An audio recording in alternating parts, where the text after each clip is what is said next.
नमस्कार, आप देख रहे हैं वॉइस ऑफ न्यूज़ 24। मैं हूं सुमित और लेके आया हूं आप सबके सामने खास एपिसोड। आज हम बात करेंगे राज्यसभा सांसद बृजलाल, जो मौजूदा उत्तर प्रदेश सरकार में राज्यसभा सांसद हैं और अनुसूचित जनजाति के आयोग के अध्यक्ष भी हैं। और उनसे हमारे संवाददाता विजय शर्मा द्वारा खास बातचीत की गई है।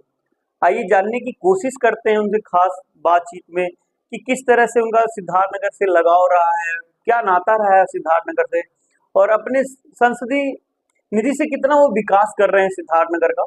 और कुछ इसी विषय पर बात करने के लिए हमारे संवाददाता विजय शर्मा हमसे जुड़ चुके हैं। देखिए ये खास खबर। नमस्कार, मैं विजय कुमार शर्मा। आज वह हम लोगों के बीच में उत्तर प्रदेश के पूर्व डीजीपी और भारत सरकार के राज्यसभा सांसद माननीय श्री बृजलाल जी, आपका मैं स्वागत करना चाहूंगा सर हमारे चैनल पर। Thank you ji, thank you very much. Sir, आप सिद्धार्थनगर में आए हुए हैं और आपने सिद्धार्थनगर की जनता को काफी कुछ दिया है। अब जब सांसद आप बने तो फिर उसके बाद आपने अपनी निधि से काफी कुछ सिद्धार्थनगर को दिया। अभी हाल ही में सर आपने यहाँ पर उद्यान और पार्क और यहाँ पे लाइब्रेरी का जी सर, तो सर जी जी जी और बाकी कई रोड सर, इसके बारे में सर क्या कहना चाहेंगे?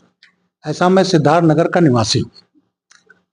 मैं यहाँ पढ़ा हूँ, इस धरती में पैदा हुआ और मुझे आज सांसद हूँ, मुझे एक मौका मिला है। तो मैं लखनऊ रहता हूँ, मेरा मकान वहाँ है, मेरा घर तो यही है। तो मैंने अपना नोडल डिस्ट्रिक्ट चुना सिद्धार्थनगर, और यहाँ पर मैंने जो काम किए अपने निधि से वो काम है जो दिखाई पड़े। सबसे पहले जहाँ मैं पढ़ा था प्राइमरी स्कूल में, जहाँ आम और महुआ के पेड़ थे, डीजी था तो 8वीं तक स्कूल बना। अब मैंने वहाँ 12 लाख का सीसी रोड दे दिया, 30 स्कूलों को फर्नीचर दे दिया, और फिर सोहरतगढ़ पड़ा था तो 1,02,70,000 का मल्टीपर्पज हॉल दे दिया। पहले यहाँ का लोहिया हॉल था, अब आपको दूसरा वहाँ बहुत बड़ा हॉल मिल गया। इसके अलावा कलेक्टर ने हमसे कहा कि साहब यहाँ नया जिला है, लाइब्रेरी नहीं है, आप लाइब्रेरी दे दें और मैं अपने पर्यवेक्षण में बनाऊंगा। तो मैंने 62 लाख दिया, वो आप देखो, उसका लोकार्पण हो गया। और मैं भी राइटर हूँ, मैंने अपनी 3 सेट किताबें दी। इसके बाद फिर उनका फोन आया कि साहब कलेक्ट्रेट में एक जगह है, वो बिल्कुल नहीं, पार्क बन जाए तो बड़ा अच्छा रहेगा। हमने ठीक है, तो उन्होंने 60 लाख उसको दे दिया। अभी मैंने उसका वो किया। और इसके बाद जो एक बड़ी अच्छी चीज यहाँ के जिलाधिकारी ने दिया है, एक वॉकिंग प्लाजा टाइप का, उन्होंने विकास भवन से साड़ी तिराहे का। तो उन्होंने कहा हमसे कि सर उसको किनारे किनारे आपका योगदान हो जाए, तो मैंने 51 लाख उसको दिया है। और भनवापुर वो बहुत बड़ा काम था, क्योंकि वहाँ एक प्रसूति गृह था, वो गिर गया था। मैं गया, मुझे देखकर आश्चर्य हुआ कि जो एक आध स्टाफ क्वार्टर है ऊपर पन्नी लगा रखे हैं, और वो जहाँ महिलाओं की डिलीवरी, वो पहले टूट गया, किसने देखा नहीं। तो मैंने उसके लिए 69.5 लाख दिया था, और मैं गया था, बहुत तेजी से बन रहा है। तो देखिए, ये सब करने से सेवा का काम है जी बिल्कुल। तो उसमें मेरा टारगेट है अभी एक जो किया है यहाँ के लिए, शिक्षा, स्वास्थ्य और रोजगार। तो शिक्षा पर मैंने आज बता रहा हूँ आपको, CSR फंड से 2.5 करोड़ से मैं यहाँ के स्कूलों को, बच्चों को एक बस्ता दे रहा हूँ जो IIT कानपुर ने डिजाइन किया है, 27,700 बच्चों को। हम तो गांव पढ़े हैं, हमारा बच्चा कहाँ पढ़ता है, खटिया बैठा है या तखत पर या जमीन पर, तो सर नीचे करके अपना पढ़ रहा है। वो बस्ता होगा, खोलेगा, उसमें मेज निकल आएगा, कुर्सी निकल आएगा, वो बच्चा बैठ के पढ़ेगा। तो शिक्षा पर, तो यहाँ पर मुझे जब सेवा में रहा, पुलिस सेवा में रहे, तो कई लोग हमसे समझते हैं कि आप ऑपरेशनल आदमी रहे, वो ठीक है, लेकिन सबसे बड़ा आनंद आया लोगों के आंसू पोंछने में। बिल्कुल सर। सर, जैसे आपने अभी बताया कि पुलिस में आप रहे हैं, तो सर आपके बारे में सर काफी चर्चाएं रही हैं जब आप IPS हुआ करते थे सर। तो फिर वहां पे आपने लखनऊ में काफी एनकाउंटर वगैरह करवाया था सर। एक कुछ बदमाश वहां पे रहा करते थे, उनका नाम मुझे याद नहीं आ रहा सर, लेकिन मैंने पढ़ा था आपके थीसिस पे इसको। सर उसके बारे में क्या कहेंगे, क्योंकि आपने वहां पे काफी गुंडागर्दी को खत्म कराया था सर। जी सर, ऐसा था। उस पर मेरी पुस्तक है, उसका नाम ही है लखनऊ का रंगबाज। जब मुझे उस समय 84 में 17 जुलाई 84 को मुझे लाया गया था, वहां 3 इंस्पेक्टर मारे गए कड़ातर। और कैपिटल में घटना हो, एनडी तिवारी साहब मुख्यमंत्री थे और जयंत चतुर्वेदी साहब डीजीपी थे। तो मुझे लाया गया, तो वहां 4 बड़े माफिया होते थे, बक्सी, भंडारी, अन्ना, राम गोपाल।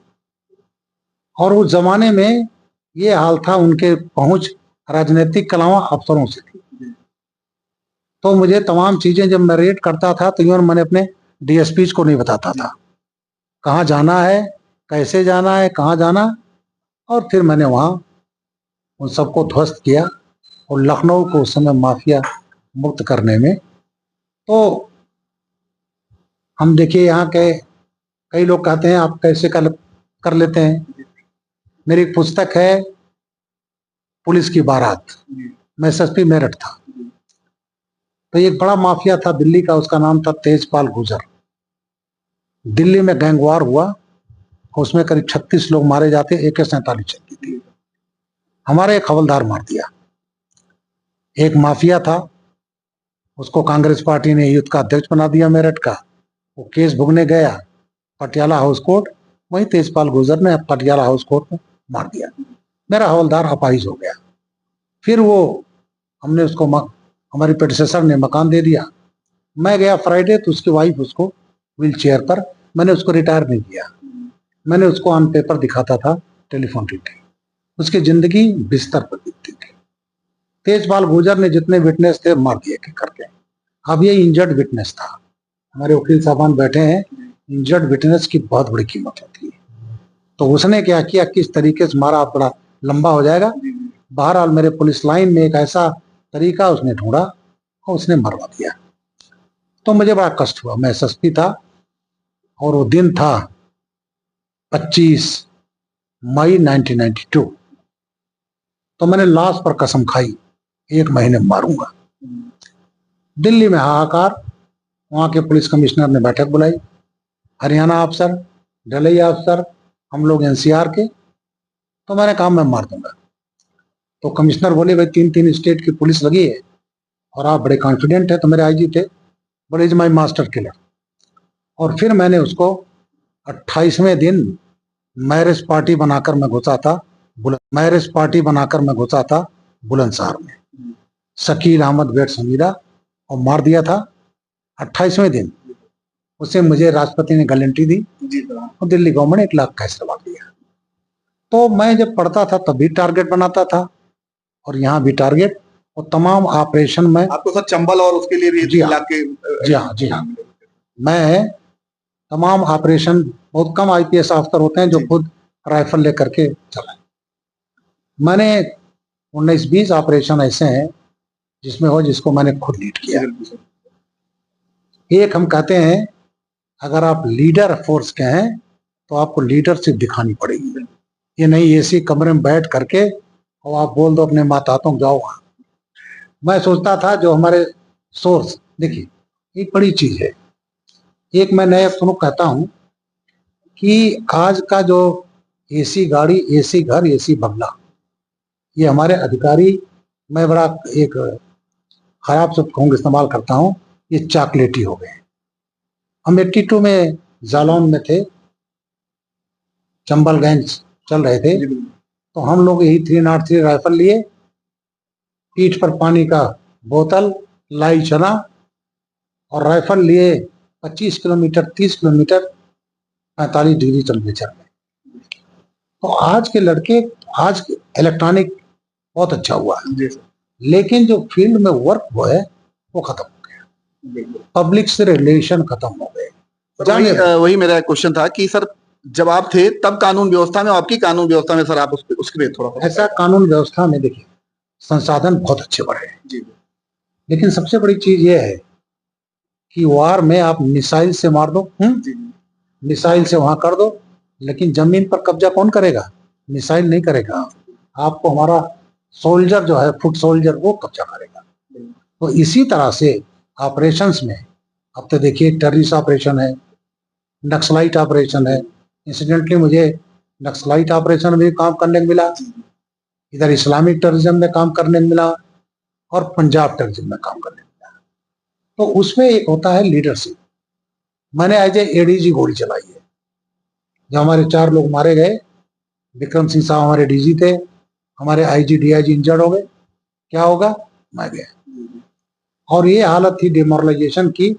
400-500 फोर्स आधा किलोमीटर के बाहर, चित्रकूट का बीहड़। और वहां जब गया तो मेरे आईजी वो आए और उनसे कहे कि सर शाम हो गया, आप चले जाएं डाक बंगले पर, यहाँ फोर्स से सुबह देखा जाएगा। तो मैंने कहा भाई मैं चला गया तो मेरी फोर्स क्या सोचेगी? मेरे एडीजी साहब आए, चले गए इस एयर कंडीशन में, और दिन था वो 18 जून 2009, गर्मी जून की। मैंने कहा मैं यही रहूंगा। मैंने देखा मेरे अफसर लोग खिसक गए। अब वहां ना खाना ना पानी ना कुछ। डीएम था, उसने 2 बजे करीब कुछ रोटियां और आलू की सब्जी, तो वहां मैंने हाथ पर 2 रोटी लिया, 2 टुकड़ा, और लड़कों से कहा बेटा 2-2 रोटी लेना। तो उसके बाद उस हालत में मैं रात भर जगता रहा। सुबह मेरे आईजी आए, उन्होंने कहा साहब आप लोगों के कैमरे लग चुके थे, सलम मणि त्रिपाठी, पंकज झा, और ये भी मैं एक पुस्तक का विमोचन में गया था, शुक्ला ईटीवी। तो इन्होंने कहा कि साहब जो है आप झूठ बोल दें मीडिया से, कोई हमारा जवान जाने तैयार नहीं, कोई अफसर। मैंने कहा कोई नहीं जाएगा तो ब्रजलाल जाएगा। तो हमारी फोर्स 500 मीटर दूर और मैं 25 फुट रेंज में, तो वो लाइव फायरिंग। तो देखिए आज जो है जो लीडरशिप है, लेकिन जो अफसरों को, जो आईपीएस अफसर हैं, डीएसपी हैं, आपको लीड करना होगा, तब ये फोर्स जो है आपके साथ रहेगी। दूसरा, फोर्स को सपोर्ट करना होगा तमाम जगह। अगर आपका मातहत गलत किया, ठीक है, उसको सजा दीजिए, लेकिन तमाम चीज में आप पॉलिटिकल ग्राउंड पर अपनी कुर्सी बचाने के लिए सपोर्ट ना करके, और आपने उसको सस्पेंड कर दिया, ये कर दिया, फिर आप लीडर नहीं रह गए। मैंने इसका खामियाजा भुगता है, और उस खामियाजे ने मुझे बहुत बड़ा सम्मान भी दिया है, और हमेशा मैं इसको, मेरी पुस्तक है इटावा फाइल्स, जब मेरे इंस्पेक्टर शाह आलम खान को शिवपाल ने थाने में घुस करके पीटा और मुलजिम छुड़ा ले गया, और तब हमारे सभी अफसर, हमारे डीआईजी आकर के कहे भाई शिवपाल को आदि क्लीन चिट दिया जाएगा और शाह आलम खान को जेल भेज दिया जाए। मैंने कहा व्हाट आर यू टॉकिंग? इसको पीटा गया थाने में, मुलजिम छुड़ा लिए गए, और मुख्यमंत्री जी की इच्छा है। मैंने कहा जब तक ब्रजलाल एसएसपी है तब तक ना आप कर पाओगे ना मुख्यमंत्री कर पाएंगे। और मैंने मुकदमा कायम कराया मुख्यमंत्री के सगे भाई के खिलाफ। आज ये नए लड़के की विश्वास करेंगे? काफी मुलायम सिंह यादव जी से और आपके सर काफी उसमें विवाद छिड़े हुए थे, उसके खिलाफ बात यहाँ तक हुआ, अखिलेश जी ने मेरे खिलाफ, मैं डीजीपी से हटाया, ठीक है मुझे हटा दो। उसके बाद मैं डीजी सिविल डिफेंस था, आतंकवादी पकड़े थे मैंने। एक आतंकवादी अयोध्या कोर्ट में गए, लौट रहे थे, लू लगने से मर गया। तो अखिलेश जी ने मेरे खिलाफ 19 मई 2013 को बाराबंकी कोतवाली में मर्डर का मुकदमा कायम किया। एक जो डीजीपी रह चुका और मैं डीजी सिविल डिफेंस था, कि ब्रजलाल ने मरवा दिया, तो एक संदेश इन्होंने दिया, मुझे जेल भेजने प्रयास किया, लेकिन मैं झुका नहीं। तो ये चीज मैं कहता हूँ कि देखिए आईएएस आईपीएस हम राष्ट्रपति के अपॉइंटी हैं, बिल्कुल, और ये अगर हम कानून के अनुसार काम करें, झुके नहीं, तभी लॉ एंड ऑर्डर अच्छा होता है, और तभी फोर्स आपके साथ चलती है। तो फोर्स का मनोबल के लिए अगर आप लीडर्स हैं तो आपको लीडरशिप शो करनी पड़ेगी। बहुत बहुत धन्यवाद सर। अभी आप हम लोगों के बीच में थे माननीय श्री ब्रजलाल जी, और आप देख ही रहे हैं कैसे आईपीएस से इन्होंने आज पॉलिटिक्स में आए हुए हैं और सिद्धार्थनगर की जनता के लिए काफी कुछ कर रहे हैं। हमारे चैनल के माध्यम से जुड़े रहिए। Voice of news